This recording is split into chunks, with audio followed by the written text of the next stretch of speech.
It's June 10th, 2009, and this is what's new in space today.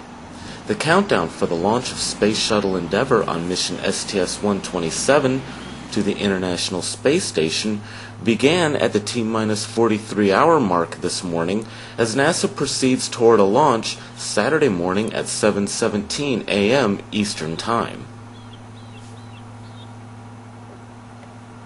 Space Station, and this one promises to be a very exciting mission. There's a whole lot of content. The teams here at Kennedy Space Center have been working extremely hard to try to get us to this point, but it's paid off, and we have a vehicle poised at the pad that's ready to go. The flight crew arrived early on Tuesday morning, and from their comments and our conversations, I know that they're very excited to be here, and they're looking forward to the upcoming launch on Saturday morning and the exciting mission that's going to follow that. Our countdown picked up this morning. We had our call to stations at 8:30. The clock started counting at 9 o'clock, and we're currently in the checkout and configuration of the onboard avionics systems at this point. Later on today, we're going to be doing preparations for loading of the onboard reactants at about 2:30 this afternoon. Loading is scheduled to begin tomorrow morning at 6:30 in the morning. After that, after about 6 hours, the pad should open at around 12:30. At which point we'll begin vehicle and pad configuration for flight. The crew of Endeavour includes 3 experienced astronauts and 4 first-time space travelers. Mark Polanski, a former Air Force test pilot and NASA engineer, will be making his 3rd trip aboard the shuttle as he leads the crew of STS-127. He first flew as the pilot of STS-98 in 2001, and then as the commander of STS-116 in 2006. Marine Lieutenant Colonel Doug Hurley will be making his first voyage into space as the pilot of Endeavour.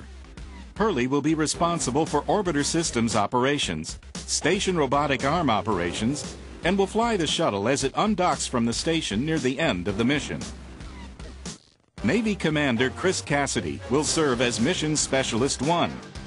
A former Navy SEAL, Cassidy will make 3 spacewalks during the mission, performing a variety of assembly tasks outside the orbiting complex. Veteran astronaut Julie Payette is making her 2nd journey into space aboard Endeavour as Mission Specialist 2. Payette, who was the first Canadian to board the ISS in 1999, will operate the station's Canadarm2 during STS-127. Mission Specialist 3 is Tom Marshburn. Before he was selected as an astronaut, he served as a lead flight surgeon for shuttle and station crews. Marshburn will step outside for 3 spacewalks during this mission. Mission Specialist 4 is veteran astronaut Dave Wolf. Wolf has more prior spaceflight experience than the rest of his crewmates combined. He first flew on STS-58 in 1993, and then served a 4-month tour on the Russian space station Mir in 1997. This will be his 4th spaceflight. Army Colonel Tim Kopra will accompany the STS-127 crew to the station. Kopra is making his first trip into space and will remain on the station as an Expedition 20 flight engineer after Endeavour departs. Endeavour will bring home current ISS flight engineer Koichi Wakata, who represents the Japanese Space Agency. Endeavour's flight will deliver the final components of the Japan Aerospace Exploration Agency's Kibo laboratory to the International Space Station.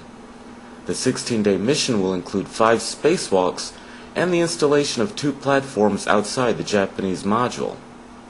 One platform is permanent and will serve as a type of porch for experiments that require direct exposure to space.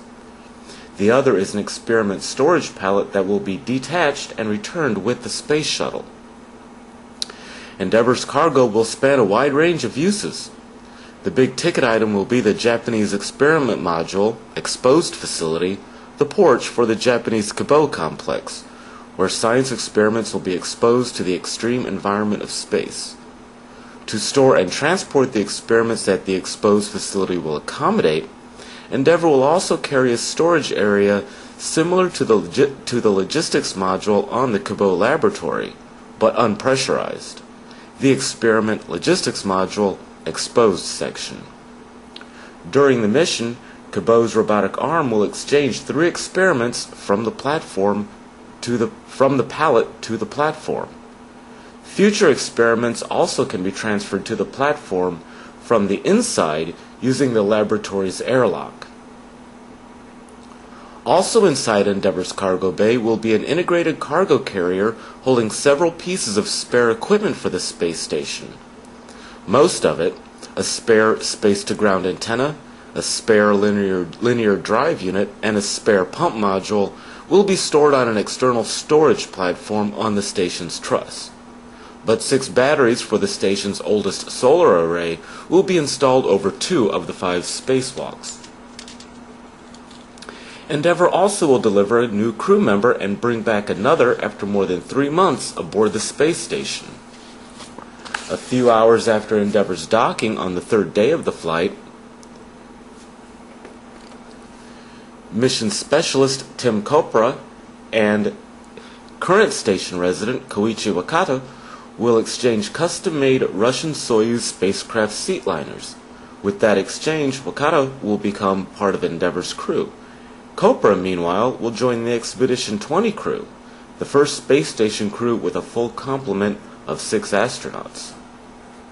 He will join Russian commander Gennady Padalka, NASA flight engineer Michael Barrett, who have been on the station since March, as well as European Space Agency astronaut Frank Dewina, Russian cosmonaut Roman Romanenko, and Canadian Space Agency astronaut Robert Thirsk.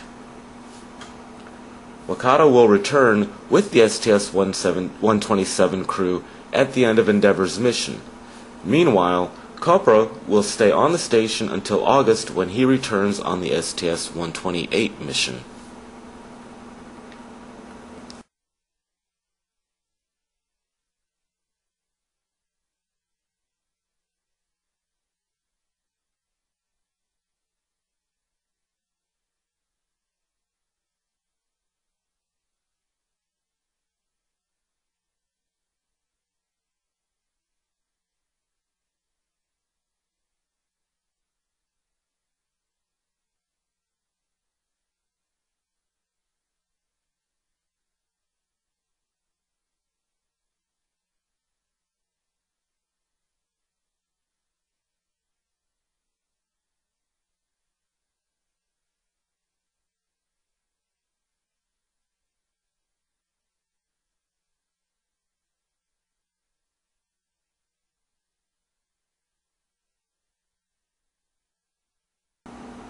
And that is what's news in space today, on June 10th, 2009.